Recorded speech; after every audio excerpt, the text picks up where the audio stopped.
Beleza, primeiro vídeo de 2019, continuando um assunto muito requisitado em 2018.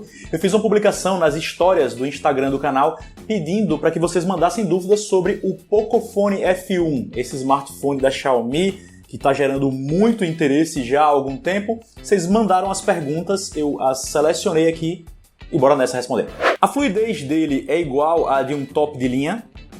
Sim, absolutamente igual. Na verdade, ele é até mais fluido do que alguns tops de linha. Pessoalmente, eu acho que o Pocophone F1 é mais veloz no uso ali do cotidiano do que um smartphone como o Galaxy S9. Ah, Rodrigo tá dizendo que o Galaxy S9 é lento. Não, galera, calma, eu só tô dizendo que eu acho mais fluido, mais rápido em meu uso. E aí a segunda pergunta tem relação, porque é melhor que o S9 em nível de processamento?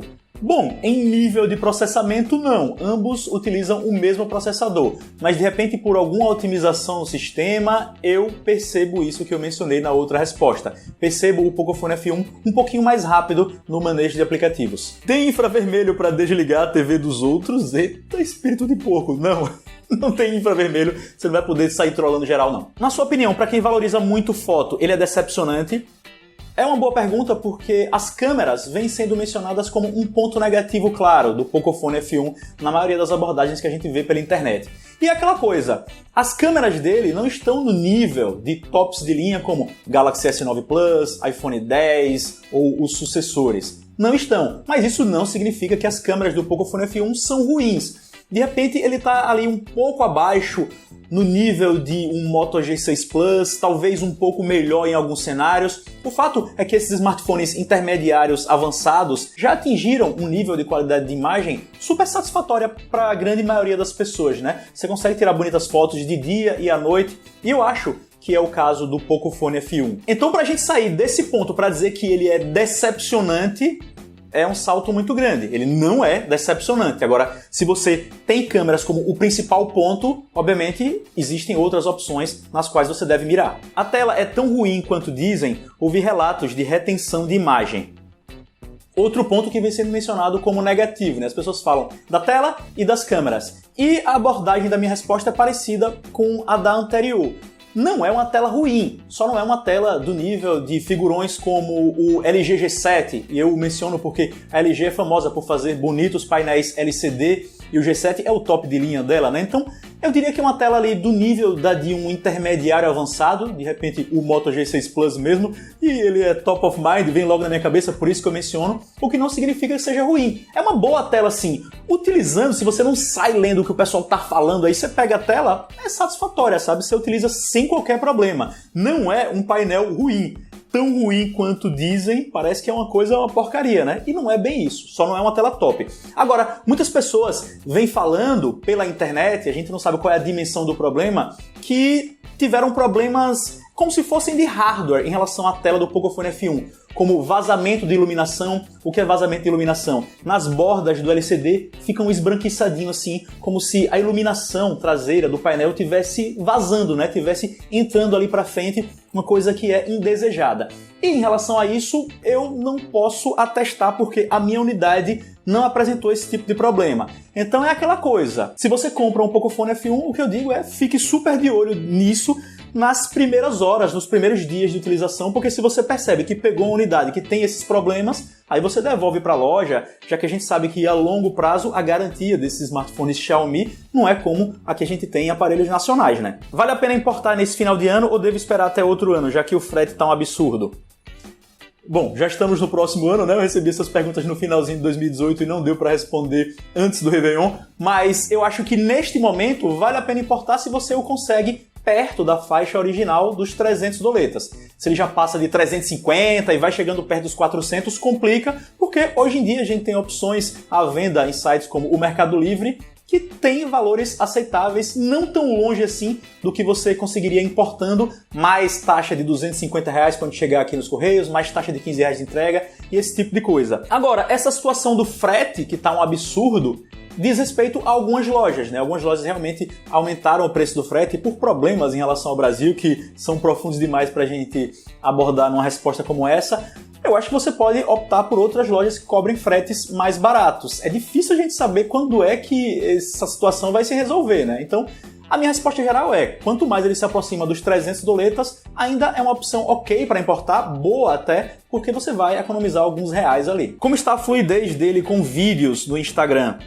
Eu o utilizei na virada de ano, inclusive, nas histórias do Instagram, e gostei bastante. Principalmente porque a parte de áudio não decepciona. Não que ele tenha aquele áudio encorpadão. O microfone ainda tem um quezinho de Xiaomi, e o que eu quero dizer com isso? Ainda tem algumas partezinhas um pouquinho metalizadas no áudio, faltando os tons mais baixos, graves, mas ainda assim a captação foi super satisfatória e não estoura com sons altos, o que é muito bom. A gente vê acontecendo esse estouro em vários smartphones Android. E sobre a fluidez do vídeo, considerando que é um Android, e por que eu digo isso? O Android não tem aquela mesma fluidez do iPhone, porque rola uma certa compressão, ainda assim é muito boa. Eu não tive nenhum momento utilizando as histórias em que eu disse, caraca, tá ruim pra caramba aqui usar. Não, foi agradável pacas. Considera um intermediário top ou um top de linha barato?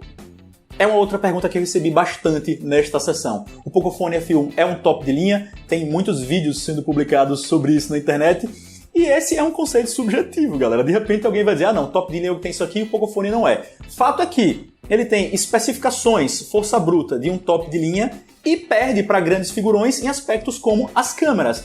Mas vejam bem, tem fabricantes que não são conhecidas por terem câmeras sensacionais mesmo em seus tops. Por exemplo, a Motorola, Moto Z2 Force. Tem câmeras legais, mas que perdem claramente para o de outras concorrentes grandes. Então, eu considero o Pocophone F1 um top de linha sim, porque na experiência do dia a dia, sem entrar de forma muito hardcore em alguns detalhes, ele é super satisfatório e oferece essa fluidez de um top. Dizem que ele não roda Netflix em Full HD, mas é apenas na Netflix ou vídeos em geral? É na Netflix, porque isso tem a ver com uma licença que falta no Pocophone F1 para que ele rode esses vídeos. Não tem a ver com potência, obviamente, nem nenhuma questão desse tipo. Acabou a bateria da câmera, mas beleza, já troquei, vamos continuar. Você considera um problema ele ser de plástico? Pronto. Esse é um outro aspecto que é mencionado por algumas das pessoas que dizem que ele pode não ser um top de linha. O acabamento é de plástico, não é vidro ou metal, materiais premium, né? E o plástico não implica nenhum problema de funcionamento. É um material até que dissipa menos calor do que um metal da vida, mas não faz com que o Pocophone F1 superaqueça, não aconteceu em minha mão nada parecido, então se resume à questão visual. E pessoalmente, para mim, não considero um problema, porque eu utilizo de capinha e acabo nem vendo, e vai ser super pessoal, né? Você considera um problema? Isso é que é o mais importante. Nas fotos, o Zenfone 5 é superior ou ele ganha? Tá aí, o Zenfone 5 é um intermediário avançado que se aproxima de tops de linha em muitos cenários de fotografia, porque o Zenfone 5 ainda me decepciona um pouco em vídeos e nas histórias do Instagram, como eu já mencionei há um tempo aqui. Agora você perguntou nas fotos, e sim, na minha opinião, assim, no que eu vejo, do que eu já utilizei os dois, o Zenfone 5 produz fotos mais bonitas. Melhores, sim. Às vezes não são nem 100% iguais à realidade, mas para o que as pessoas gostam de ver, sim, o Zenfone 5 leva a melhor em relação a ele. Como está o rendimento da bateria? O resfriamento líquido está funcionando bem nesse verão? KKKK. Esse é um aspecto que eu realmente tenho que destacar como positivo no Pocophone F1. Dos smartphones que tem Snapdragon 835 e 845 que eu peguei nos últimos tempos, esse certamente é o que tem a melhor duração. Fico tranquilão com ele aqui nas mãos porque não acaba a bateria, não drena, né? Eu consigo chegar no final do dia sem problemas. E nas vezes em que isso não aconteceu foi porque eu extrapolei mesmo, mas eu consigo fácil 8 horas de tela ligada e ele se aproxima das 24 horas de uso. Obviamente que aí no meio tem algumas horas que eu dormi e não mexi nada nele, né? Mas para um aparelho que tem esse processador, excelente, muito boa a bateria mesmo. Você percebeu algum bug nele?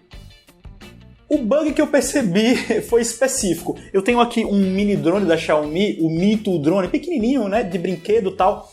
E ele tem um aplicativo para rodar. Vejam bem, é um drone da Xiaomi. Esse é um aparelho da Xiaomi, fabricado pela mesma empresa. E o aplicativo do Mi 2 Drone dá pau toda hora que eu tento abrir com o Pocophone F1.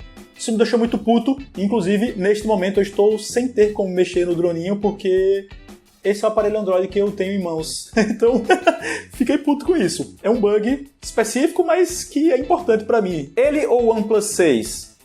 Pessoalmente, ficaria com o OnePlus 6. Acho mais bonito, as câmeras são levemente superiores ele tem aquela experiência 100% rapidaça da OnePlus, embora o Pocophone F1 ainda seja quase tão rápido, é mais rápido do que alguns tops, como eu mencionei no começo, mas eu escolheria o OnePlus 6. Já testou com a Gcam e o que você achou? Eu tava vendo se tá gravando aqui. A Gcam é a câmera do Google, o software que é utilizado nos Pixel, smartphones que são conhecidos por serem muito bons em qualidade de imagem, em fotografia. E sim, eu tenho a última versão disponível para ele, da Gcam. Fiz alguns testes preliminares, mas prefiro não me pronunciar ainda, porque eu tive alguns problemas. Acho que, por padrão, com aquele HDR Plus ligado, ele é um pouco lento para capturar algumas imagens. Enfim, eu prefiro não dar nenhum veredito aqui não, mas no Réveillon, que eu estava tirando fotos com o Pocophone, eu preferi deixar o aplicativo de Gcam de lado para pegar um resultado mais garantido, sabe? Nada que eu estivesse testando ali no momento.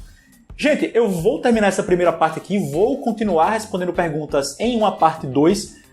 Correu tudo errado aqui nessa gravação. O microfone parou, a câmera terminou a bateria, mas eu estou finalizando aqui. Respondi um bom número de perguntas. Tenho algumas telinhas de questionamentos que vocês mandaram aqui que eu vou continuar, beleza? Em uma segunda parte. Um abraço. Até já.